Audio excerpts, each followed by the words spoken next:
Also on this program, you've got the Rachmaninoff Rhapsody on a theme of Paganini, theme by Paganini, theme of Paganini. Oh, I always get this wrong because the title is such a mouthful. Rhapsody on a theme of Paganini. I think. Paganini, okay.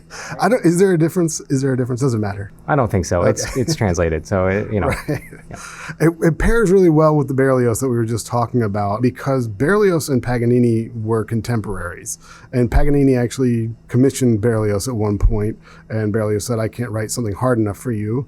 And Paganini is a virtuoso, and that lends itself well to Rachmaninoff as a virtuoso. It's fascinating to me that there's that tie. There's also the tie of using the Dies Irae theme, which I'd like you to talk more about in a second. Sure. But both of them do that. I did see somewhere that Paganini, meaning little pagan, is this devilish creature, and people thought that he sold his soul to the devil to play so well. And so that ties itself well to the Berlioz. And I'm curious how Rachmaninoff played that up other than the Dies Irae, or was it just the Dies Irae? Sure. So I will tell you that these pieces just sort of came together. I didn't necessarily start with all those connections, but it is a cool little set. Maybe it is. And actually, I had that down as a question I wanted to ask you. When a program comes together, sometimes it just works really well. And this was one where, because we have a guest soloist, you had to look at his repertoire. Right? So the process is you have a soloist. Sometimes it's the soloist first, sometimes it's the repertoire first. And so I was going to ask you about how this program came together. Was this in the back of your mind to start with? Terrence, who's a wonderful pianist, sent us this list of stuff he had in his repertoire for this season. And this is the piece that just sort of stood out for a couple reasons. The first is that just everyone will like it on first listen, which is always sort of a benchmark for me. And I just sort of intuited that they went together. Granted, our theme was, Symphonie Fantastique, and so the Rhapsody idea sort of fit in, and I think just naturally they fit together. But all of these connections are wonderful to realize. I hadn't really put them all together, but So going back to Paganini and Berlioz, I think that's actually a sly viola joke because he wanted to write Harold in Italy, right? Or the piece turned into Harold in Italy, which is like one of the only viola things for viola soloists in the entire repertoire. And Paganini's like, I have no interest in this, basically. So there's that. Sorry, violists.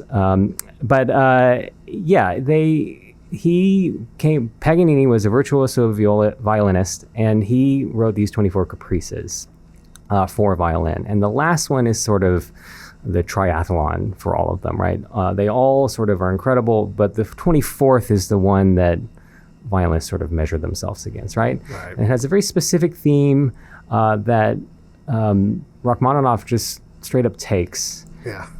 You hear it at the very beginning, and then all of a sudden he begins to just sort of vary it, which is sort of a tip of the cap to Beethoven, right?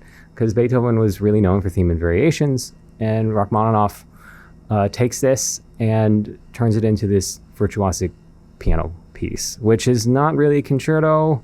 It's more of a showpiece kind of with orchestra. But it turns into this sort of own narrative, kind of like the Berlioz. He's kind of telling you a story through this variation of this Paganini theme. And the cool thing is that Rachmaninoff has always used the Dies Irae, which is a death song or a death chant from like the 12th or 13th century, which any Catholics would have intuited immediately. And so this is sort of a callback, a sampling, if you will, that he uses, and he just figures out that it works really well with this theme. And so it's something that he always used, and it works really well with this, and he just sort of introduces it. There is no death theme like through the piece, but Russians can be a little dark sometimes. And so it just fits really, really well. And again, I didn't, when I was programming it, I did not connect that both use the Dies Irae.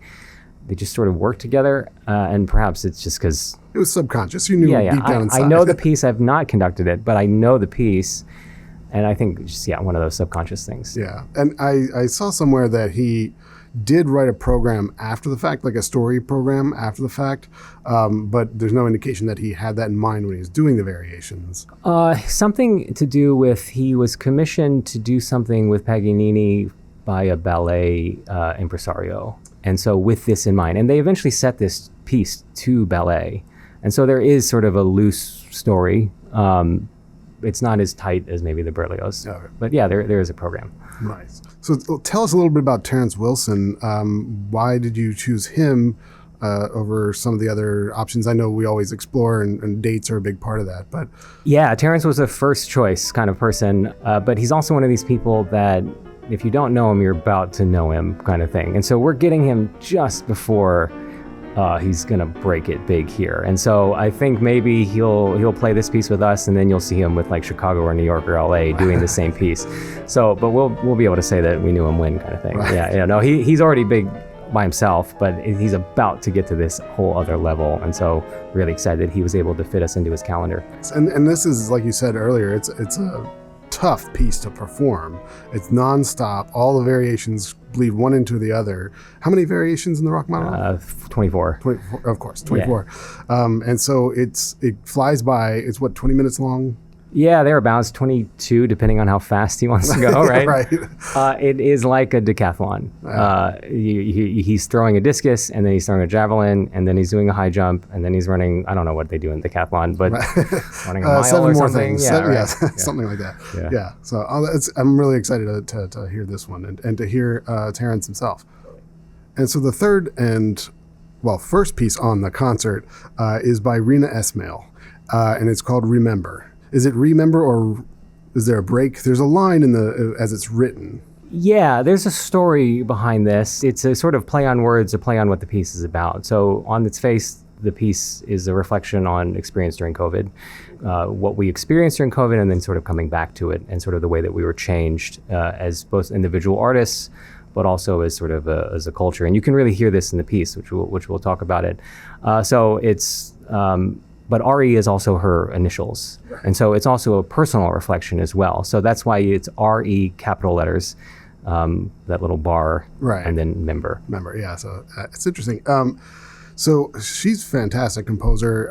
So she fuses together, and I'm not listing one ahead of the other. It's only because of the way that language works, but there's the Western classical music, but then there's also the Indian music, which right. She seamlessly goes in between, which...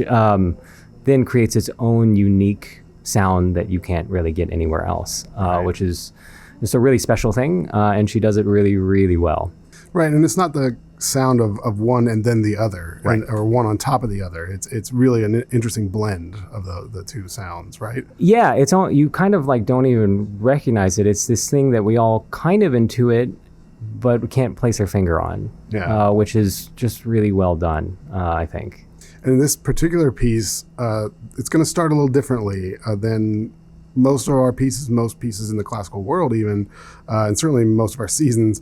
How does it start? Describe it for us. Yeah, so this is part of the thing that really drew me to it in terms of telling a story. So keep in mind that the piece is about a reflection on COVID and us as individuals and how we were changed by it. And so it begins with a video, pre-recorded video of the oboist playing a solo by herself. Ginny's going to be playing it by herself.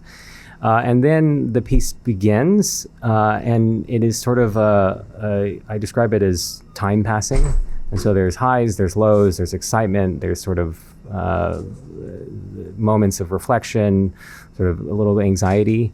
But then after all of that, the piece winds down, and what we get is the video again, except that will be playing, but Ginny on stage live will also be playing in a duet with herself. And so, the metaphor there, I think, one of them is we're forever changed. And so you're looking back on what you were beforehand and now in dialogue with yourself as sort of a changed person, sort of conversing with yourself. And so it's just this wonderful reflection. It's like 8 minutes long. It's perfect length. And it just is a wonderful way to start the season with a question. And since it's such a new piece, I think I know the answer to this. Have you ever conducted it before? I have not. Yeah. I just started looking at it just recently ago. Have you spoken directly with the composer, which is a lovely aspect of this? She's still alive, and that's living composers are open to feedback. Have you actually reached out at all? Not yet. I have a list of questions that are growing just for clarifications, but yes, I will. Just like I talked to you about your piece last season, I hope to be able to connect with her about it pretty soon. Cool. Well, I'm really looking forward to this one because, again, I love new music and hearing something new. Me too. I can't wait. Well, that was our show today. We're going to thank Tony from Carriage House Wines for hosting us. We have 2 wines on our table today, a Chateauneuf de Pape and a Chablis. I'll be drinking the Chateauneuf de Pape at the end of the concert. And so if you'd like to join me in drinking that after the concert, check out Carriage House Wines and ask him for the John wine. The concert is September 14th at 7 p.m. in Twitchell Auditorium, and we hope to see you there. You can also find it online a couple weeks afterwards. See you there.